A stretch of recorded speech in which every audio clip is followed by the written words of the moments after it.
પ્રિય શ્રોતા મિત્રો, આપ સર્વને પ્રેમી સલામ પાઠવું છું. જીવન સંદેશ મિનિસ્ટ્રી દ્વારા આપણે બાઇબલના શિક્ષણમાં આગળ વધીએ છીએ અને જીવન સંદેશ મિનિસ્ટ્રીઝની સેવાઓ આપણા માટે ઉપલબ્ધ બની છે, માટે આપણે ઈશ્વરનો આભાર માનીએ છીએ. અને તેમની આ યુટ્યુબ મારફતે આપણે બાઇબલનું શિક્ષણ મેળવી રહ્યા છે અને આપણે great promises in the old testament શ્રેણીનો અભ્યાસ કરીએ છીએ. આજે આપણે પસંદ કરેલો 7મું પ્રોમિસ છે.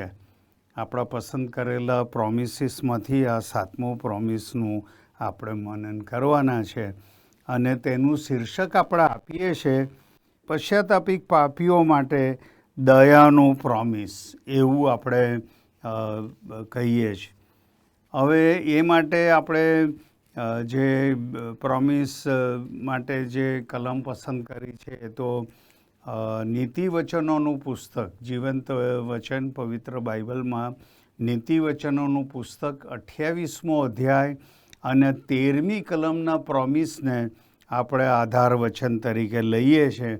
એના શબ્દો સાંભળો. આ પ્રમાણે કહે છે, જે માણસ પોતાના ઉલ્લંઘનો છુપાવે છે તેની આબાદી થશે નહીં, પણ જે કોઈ તેમને કબૂલ કરીને તેનો ત્યાગ કરે છે તેઓ પર દયા કરવામાં આવશે.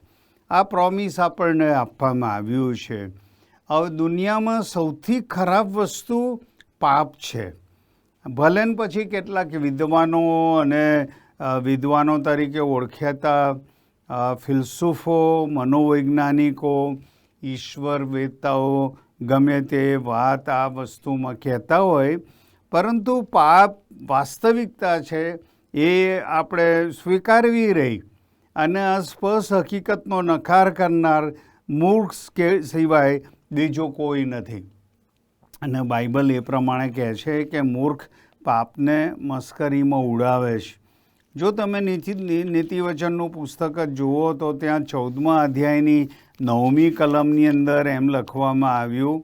ત્યાં પ્રભુનું વચન કહે છે, 14મો અધ્યાય નીતિવચન અને એની 9મી કલમ કહે છે કે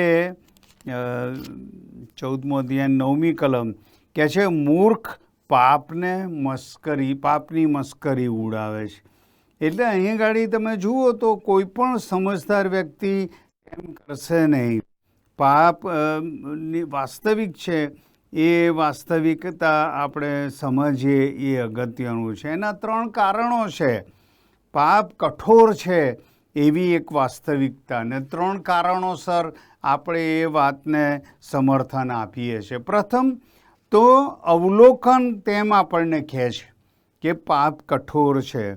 અને જો તમે જુઓ તો આપણા રાષ્ટ્રીય સમાચાર પત્રોને તમે વાંચો અને સમાચાર પત્રો જોઈને આપણને સ્મરણ કરવાનું મન થાય છે કે પાપની ઝળહળતી વાસ્તવિકતા છે. કારણ કે આપણે દિન પ્રતિદિન યુદ્ધો અને ગુનાઓ, છૂટાછેડા, ભંગિત અંતઃકરણો અને ઘર અને મરણ વિશે વાંચીએ છીએ અને સાંભળીએ છીએ. એટલે કઠોર વાસ્તવિકતા પાપની આ છે. એ આપણા અવલોકન મારફતે આપણી આસપાસ તમે જુઓ એ પરિસ્થિતિને જોઈને આ વાસ્તવિકતા આપણે સમજી શકીએ છીએ. ત્યાર પછી તમે જુઓ તો પાપની વાસ્તવિકતા આપણા અનુભવ દ્વારા આપણને કહેવામાં આવે છે. પાપ વાસ્તવિક છે અને તેની વાસ્તવિકતાની ખાતરી કરવા આપણે સમાચાર પત્રો વાંચવાની જરૂર નથી. અને આપણે જે કરવાનું છે તે એ કે આપણા અંતઃકરણોમાં જુઓ અને આપણને જોવા મળશે કે પાપ એ અશુદ્ધ છે.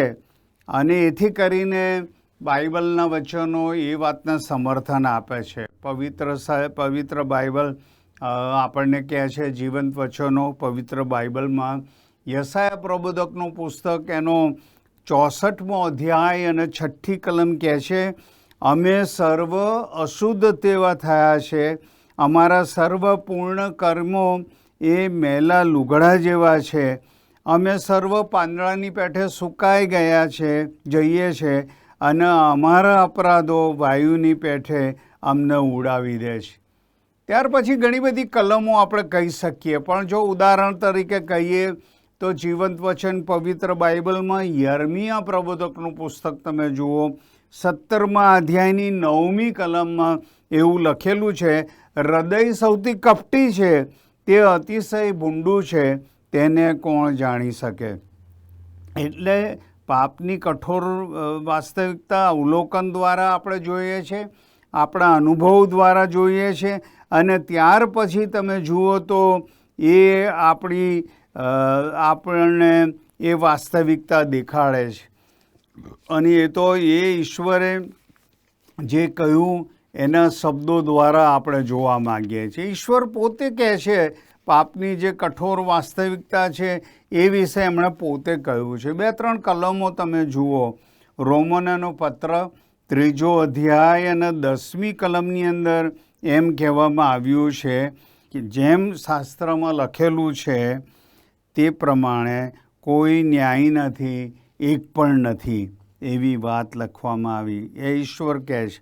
અને ત્યાર પછી જો ત્યાં ગાડી એ જ અધ્યાયની 23મી કલમ જુઓ, રોમનનો પત્ર 3 અધ્યાય 23મી કલમ કહે છે, કારણ કે બધાએ પાપ કર્યું છે અને ઈશ્વરના મહિમા વિશે બધા અધૂરા છે.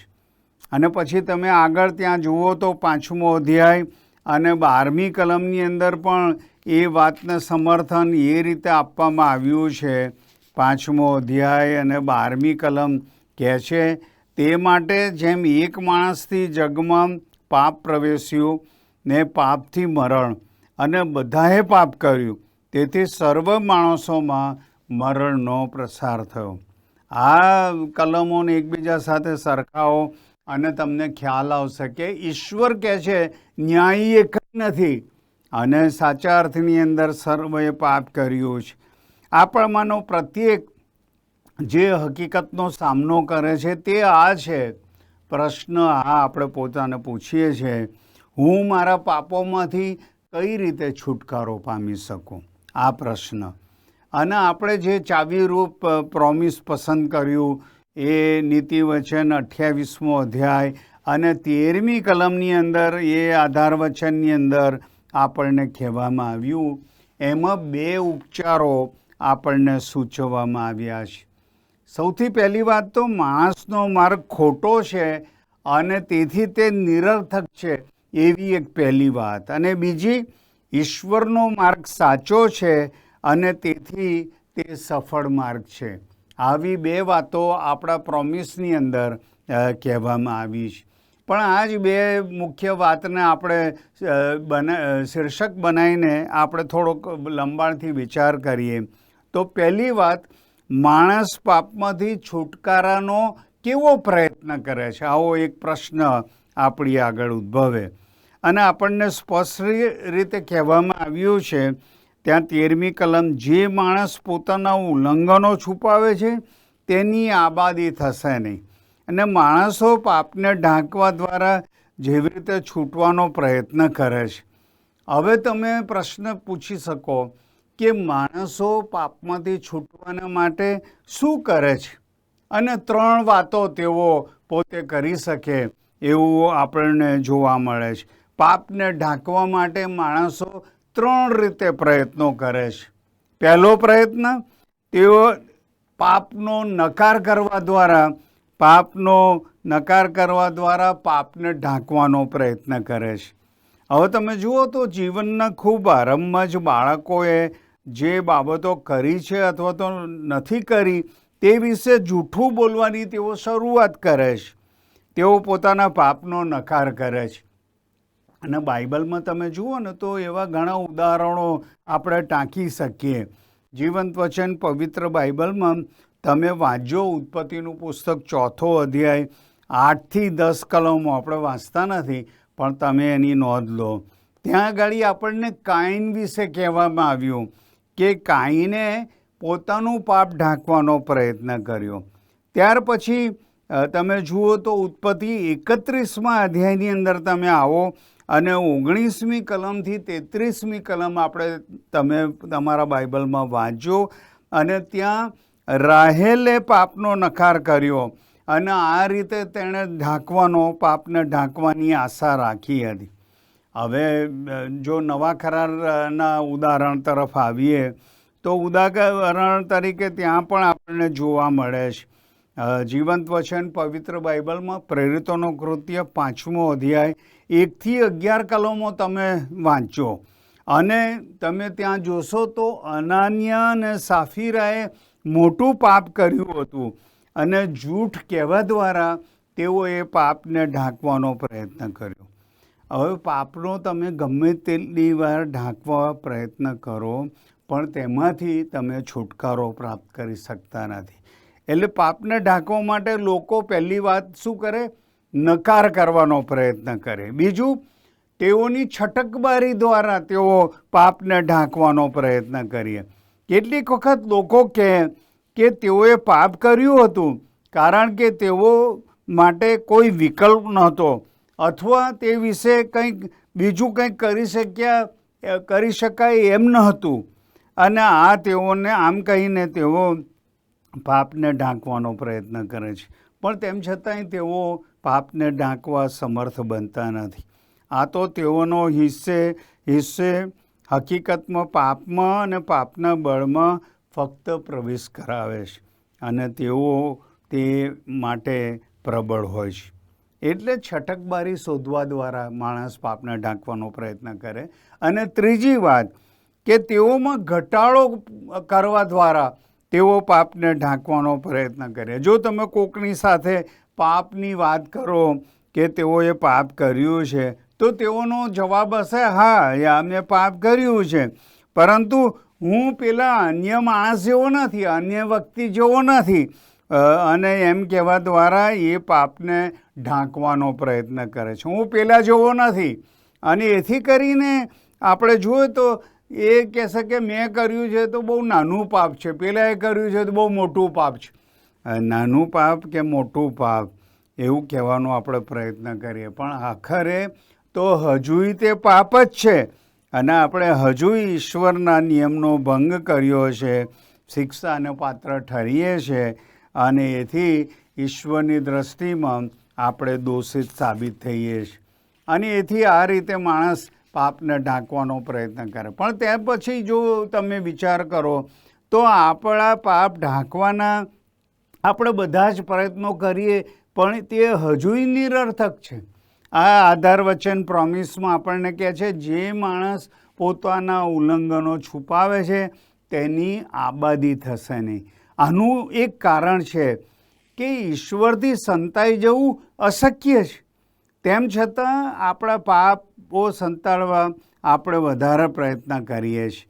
તો પણ માનવીના પ્રત્યેક ઢાંકણમાં થઈને પ્રભુ ઈશ્વર પોતે જોઈ શકે છે અને એની ઘણી બધી કલમો આપણે કહી શકીએ. પણ ઉદાહરણ તરીકે જીવંત વચન પવિત્ર બાઇબલમાં નીતિવચનનું પુસ્તક 15મો અધ્યાય 3જી કલમ કહે છે, પ્રભુની દ્રષ્ટિ સર્વ સ્થળે છે, તે ભલા અને ભૂંડા પર લક્ષ આપે છે. અને પછી આગળ તમે યર્મિયા પ્રબોધકના જુઓ તો યર્મિયા 23મો અધ્યાય 24મી કલમ કહે છે, શું ગુપ્ત સ્થાનોમાં કોઈ પોતાને એવી રીતે સંતાડી શકે કે હું તેને જોઉં નહીં? એવું યહોવા કહે છે. શું હું આકાશમાં તથા પૃથ્વીમાં વ્યાપક નથી? એવું યહોવા કહે છે.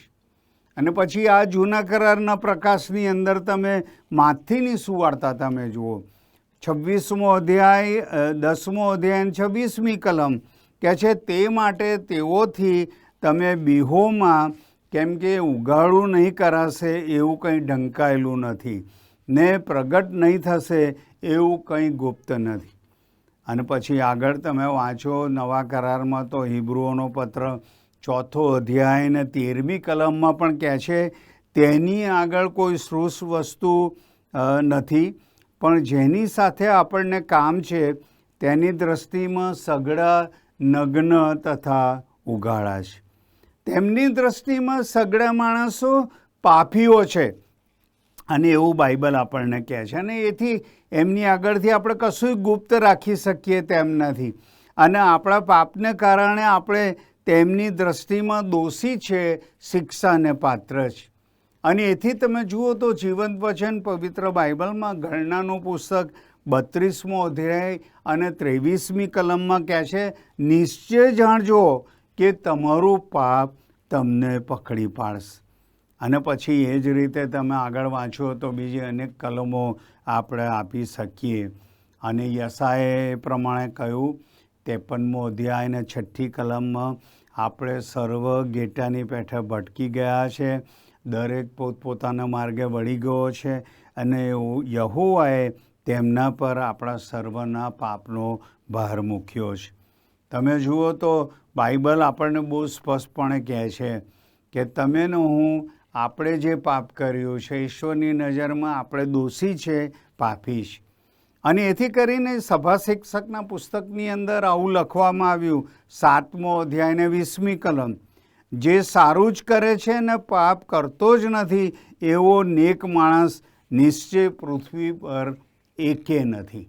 એટલે એનો અર્થ એ કે કોઈ નિર્દોષ માણસ એકય નથી, એવું બાઇબલ તો સ્પષ્ટ કહે છે. અને એથી જ યોહાનની સુવાર્તામાં આ પ્રમાણે લખવામાં આવ્યું. જીવંત વચન પવિત્ર બાઇબલમાં યોહાનની સુવાર્તા 3 અધ્યાય 18મી કલમ કહે છે, તેમના પર જે વિશ્વાસ કરે છે તે અપરાધી ઠરતો નથી, પણ જે વિશ્વાસ નથી કરતો તે અપરાધી ઠરી ચૂક્યો છે, કેમ કે ઈશ્વરના એકાકી જનિત દીકરાના નામ પર તેણે વિશ્વાસ કર્યો નથી. અને આપણે રોમનોના પત્રમાં તો જાણીએ છીએ, 6ઠ્ઠો અધ્યાય ને 3જી કલમ કહે છે, પાપનો પગાર શું છે? પાપનો પગાર એ તો મરણ છે. અને એથી કરીને આપણે સાચા અર્થની અંદર ઈશ્વરની આગળ દોષિત છે, અને આપણે પાપ કર્યું છે એટલે શિક્ષાને પાત્ર છે. તો પછી આપણા પાપમાંથી કઈ રીતે આપણે છુટકારો પામી શકીએ? એ પ્રશ્ન બહુ મોટો પ્રશ્ન આપણી સમક્ષ ઊભેલો છે. પાપમાંથી છૂટવાને માટે હું શું કરું? એવો પ્રશ્ન. અને એથી કરીને જ્યારે એવો પ્રશ્ન પૂછીએ છે ત્યારે આવો વિચાર પણ આવે કે ઈશ્વર પાપનો કઈ રીતે નિકાલ કરે છે. અને એ વાત તો તમે જુઓ તો બાઇબલ આપણને એ વાસ્તવિકતા આપણને સ્પષ્ટપણે કહે છે. ઈશ્વર પાપનો કેવી રીતે નિકાલ કરે છે? પાપ સાથે વ્યવહાર કરવાની ઈશ્વરની રીત તેને તરત જ મૂકી દેવાની છે, આપણી પાસેથી આપણા પાપોને દૂર કરવાની છે. અને બાઇબલના વચનો એ વારે વારે આપણને યાદ દેવડાવે છે. ગીતશાસ્ત્ર 103 અને 12 કહે છે, જેમ પૂર્વથી પશ્ચિમ દૂર છે, એમ એમણે આપણા પાપ ઉલ્લંઘન આપણાથી દૂર કર્યા છે.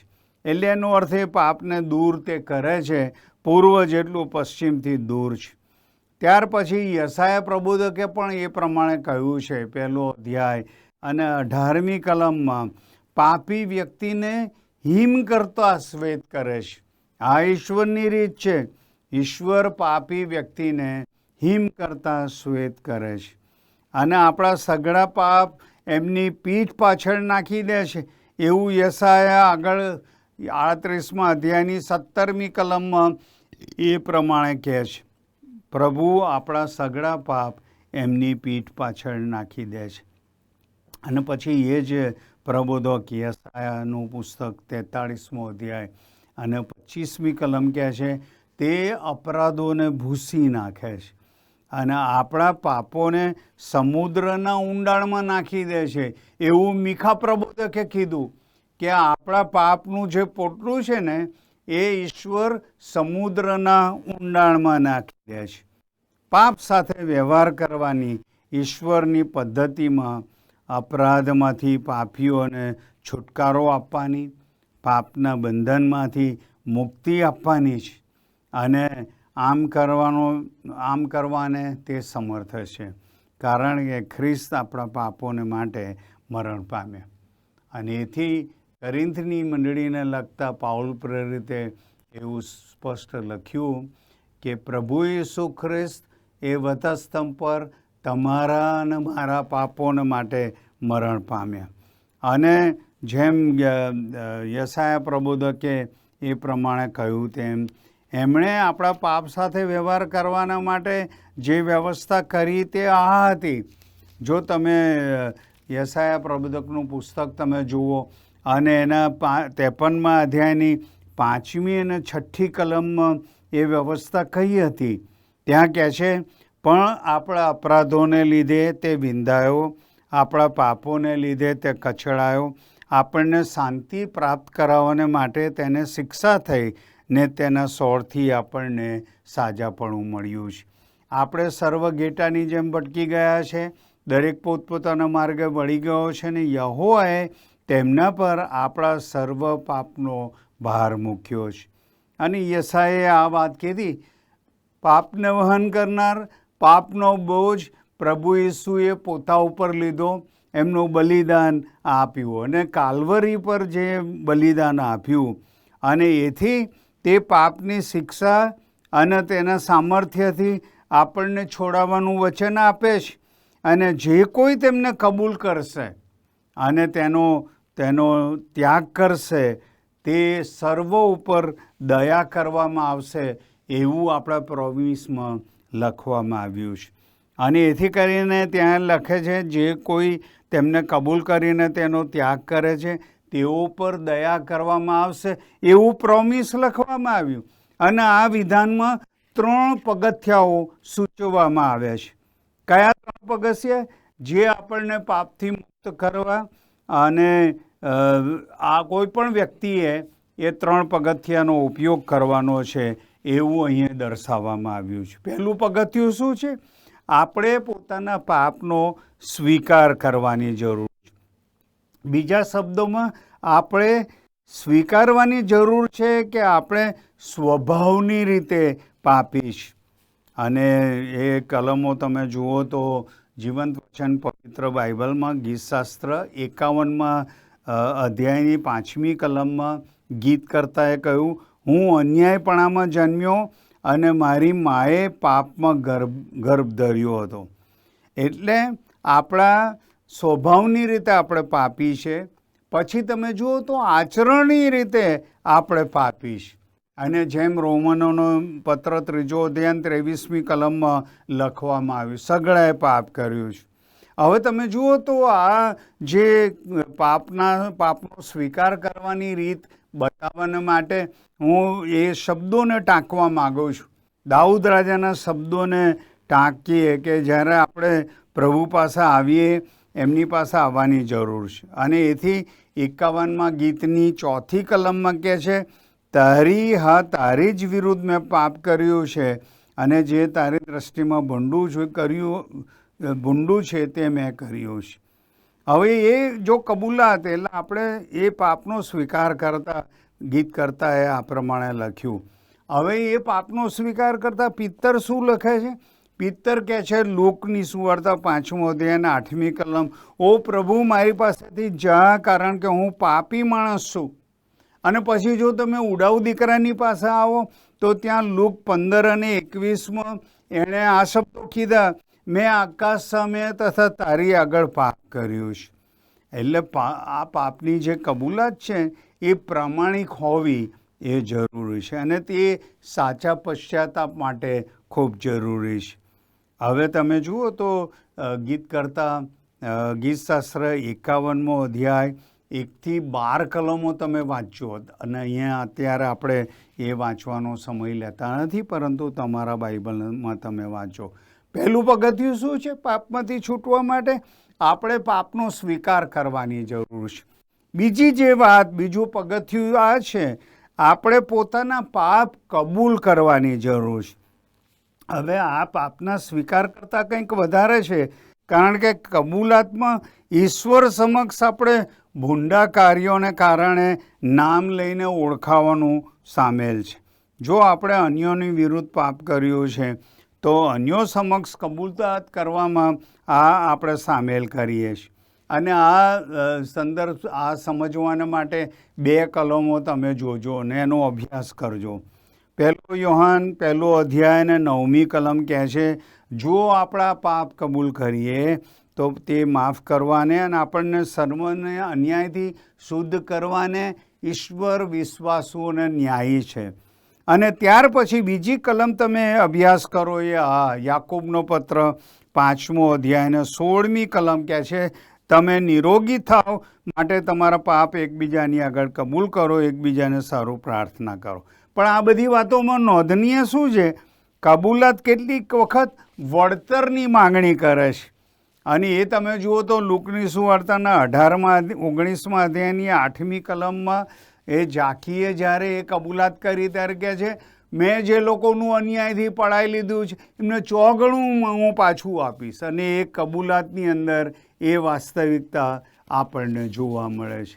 અને એથી કરીને આપણે વાતની સત્યતા અન્યો આગળ જ્યારે કબૂલ કરીએ છીએ ત્યારે એની જે ભરણી છે એ આપણે કરવી પડે, એ અગત્યનું છે. એટલે આ બીજું પગથિયું. પહેલું આપણે કીધું પાપનો સ્વીકાર કરવાની જરૂર છે. ત્યાર પછી આપણે બીજું પગથિયું કોઈ પાપની કબૂલાત કરવાની જરૂર છે. અને ત્રીજું પગથિયું આ પ્રોમિસમાં આપણને કહેવામાં આવે કે આપણે પોતાના પાપનો ત્યાગ કરવાની જરૂર છે. આનો અર્થ થાય કે પશ્ચાતાપમાં આપણા પાપનો આપણે ત્યાગ કરવો જરૂરી છે. આપણે તેનો ત્યાગ કરવો આવશ્યક છે. અને એથી જ યશાયા પ્રબોધકે આ પ્રમાણે લખ્યું 55મો અધ્યાય 7મી કલમમાં, દુષ્ટ માણસ પોતાનો માર્ગ છોડે ને અધર્મી માણસ પોતાના વિચારો ત્યજી દે અને પ્રભુ પાસે તે પાછો આવે તો તેના પર કૃપા કરશે. અને આપણા ઈશ્વર પાસે આવે કેમ કે તે સંપૂર્ણ ક્ષમા કરે છે. પ્રભુ પાપોમાં આપણો બચાવ કરવાને નહીં પણ આપણને પાપોમાંથી બચાવવાના માટે એ ઈસુ તારનાર તરીકે આવ્યા. અને એથી ત્યાં હિબ્રુઓના પત્રના 7મા અધ્યાયની 25મી કલમમાં જેમ લખવામાં આવ્યું છે તેમ, એ ઈસુ સમર્થ છે તમારા પાપોની ક્ષમા આપવા માટે. અને એથી છેલ્લે આપણે આવું કહીને આપણા મનનને પૂરું કરીએ. માણસનો માર્ગ તેના પાપને ઢાંકવાનો પ્રયત્ન કરે છે. આ દોષમાં, બંધનમાં, ઈશ્વરથી વિખૂટા પડવામાં અને આખરે અંતે એ કઈ જગ્યાએ જાય છે? નર્કમાં એ પરિણમે છે. આ માણસનો માર્ગ છે. પણ ઈશ્વરનો માર્ગ એ છે કે આપણે આપણા પાપોનો સ્વીકાર કરીએ, એની કબૂલાત કરીએ અને ત્યાર પછી એ પાપનો ત્યાગ કરીએ અને પાપને આપણે ખુલ્લા કરીએ. અને જ્યારે આપણે આ પ્રમાણે કરીએ છીએ ત્યારે ઈશ્વર આપણને પાપના દોષમાંથી આપણો છુટકારો કરે છે, તેના બંધનમાંથી આપણને મુક્ત કરે છે અને આપણને જીવન જીવવા માટે કૃપા આપે છે. અને અંતે આપણે સ્વર્ગમાં ઈશ્વરની સાથે આપણે જીવન જીવીએ. અને છેલ્લે 2 કલમો આપણે વાંચીને આ મનનને પૂરું કરીશું. અને એ કલમો તમારા બાઇબલમાં તમે જુઓ, ત્યાં આ પ્રમાણે લખવામાં આવ્યું છે. પહેલો યોહાનનો પત્ર તેનો 1લો અધ્યાય અને 7 થી 10 કલમ હું વાંચું. ત્યાં કહે છે કે ત્યાં આ પ્રમાણે લખવામાં આવ્યું છે. 1લો અધ્યાય 1 યોહાન 1 7 થી 10 કલમની અંદર કહે છે કે પ્રભુ પણ જેમ તે પ્રકાશમાં છે તેમ જો આપણે પ્રકાશમાં ચાલીએ તો આપણને એકબીજા સાથે સંગત છે અને તેમના પુત્ર ઈસુનું રક્ત આપણને સઘળા પાપથી શુદ્ધ કરે છે. અને સાથે આપણામાં પાપ નથી એમ જો આપણે કહીએ તો આપણે પોતાને ઠગીએ છીએ અને આપણામાં સત્ય નથી. જો આપણે આપણા પાપ કબૂલ કરીએ તો આપણા પાપ માફ કરવાને તથા આપણને સર્વ અન્યાયથી શુદ્ધ કરવાને ઈશ્વર વિશ્વાસુ અને ન્યાયી છે. આપણે પાપ કર્યું નથી એવું જો આપણે કહીએ તો આપણે તેમને જૂઠા પાડીએ છીએ અને તેમનું વચન આપણામાં નથી. અને પછી આગળ તમે બીજા અધ્યાયમાં જુઓ ને તો એ 2 કલમ વાંચીને પૂરું કરીશ. ત્યાં કહે છે, મારા બાળકો, તમે પાપ ન કરો માટે હું તમને આ વાતો લખું છું. જો કોઈ પાપ કરે તો ઈશ્વર પિતાની પાસેથી આપણો મધ્યસ્થ છે, એટલે ઈસુ ખ્રિસ્ત જે ન્યાયી છે તે. અને તે આપણા પાપોનું પ્રાયશ્ચિત છે અને માત્ર આપણા જ નહીં પણ આખા જગતના પાપનું તે પ્રાયશ્ચિત છે. ભલા મિત્રો, એ ઈસુનું રક્ત તમને ને મને ખ્રિસ્તના એ રક્ત આપણને સર્વ પાપથી શુદ્ધ કરે છે. પ્રશ્ન આ છે, તમારા પાપોની ક્ષમા તમે એ ઈસુ ખ્રિસ્ત મારફતે મેળવીશ. આજનું વચન એવું સ્પષ્ટ આપણને કહે છે કે જો આપણે આપણા પાપ કબૂલ કરીએ તો સાચા અર્થની અંદર આપણા સંબંધની અંદર એ દયા આપણા માટે દર્શાવવામાં આવશે. અને એથી જે માણસ પોતાના પાપ છુપાવે છે, ઉલ્લંઘનો છુપાવે છે, તેની આબાદી થશે નહીં. પણ જે કોઈ તેમને કબૂલ કરીને તેનો ત્યાગ કરે છે તેઓ પર દયા કરવામાં આવશે. તો જો તમે પાપની ક્ષમા હજુ માગી નથી, ઈસુ એ પ્રાયશ્ચિત છે, ઈસુનું રક્ત તમને પાપને ક્ષમા આપી શકે તેમ છે. તો આજે જ આવો અને એ ઈસુની આગળ તમારા પાપોની કબૂલાત કરો અને એ ઈસુ તમને નવા જીવનમાં આગળ દોરી લેશે અને આ વચન પ્રમાણે એ પોતાની દયા તમને આપશે. પ્રભુ તમને આશીર્વાદિત કરો. આમીન.